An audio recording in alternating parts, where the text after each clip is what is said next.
জেহাদ সিন্ধু, যমুনা নিউজ, ঢাকা। সমঝোতার সক্ষমতা নিয়ে প্রশ্ন থাকলেও কোনো দ্বিপাক্ষিক চুক্তিতে বাংলাদেশের স্বার্থকে জলাঞ্জলি দেওয়া হয়নি। ভারত শুল্কমুক্ত সুবিধা দিলেও আমরা তা কাজে লাগাতে পারিনি। সেখানে পণ্য রপ্তানিতে ব্যবসায়ীদের আগ্রহ কম।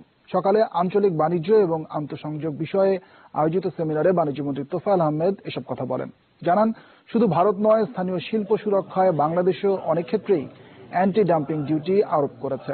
বক্তারা বলেন, রপ্তানি আয় বাড়াতে আঞ্চলিক যোগাযোগ বাড়াতে হবে এবং তা ব্যবহারে প্রয়োজন সক্ষমতা। ব্যবসায় খরচ কমিয়ে আনা এবং বন্দর উন্নয়নে মনোযোগ দেওয়ার পরামর্শ দিয়েছেন বিশ্লেষকরা। বলেন, প্রতিবেশী দেশের সাথে দ্বিপাক্ষিক সম্পর্কের উন্নয়নে রাজনৈতিক ঐকমত্য প্রয়োজন। বাণিজ্যমন্ত্রী বলেন, আয় বাড়াতে রপ্তানি পণ্যের সংখ্যা বাড়ানোর উদ্যোগ নেওয়া হয়েছে।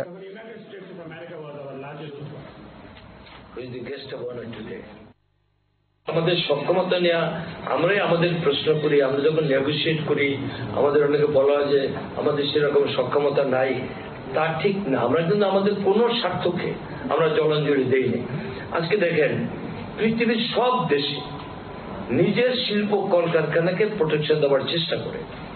Even in India is doing still now, though they are the member of WTO, we are also trying to do that. বেশি সংখ্যক অ্যামেচার রেডিও চালু করতে চায় টেলিযোগাযোগ নিয়ন্ত্রণ কমিশন BTRC। এজন্য লাইসেন্স প্রদান করার উদ্যোগ নেওয়া হয়েছে। সকালে তথ্য জানান BTRCর স্পেকট্রাম বিভাগের মহাপরিচালক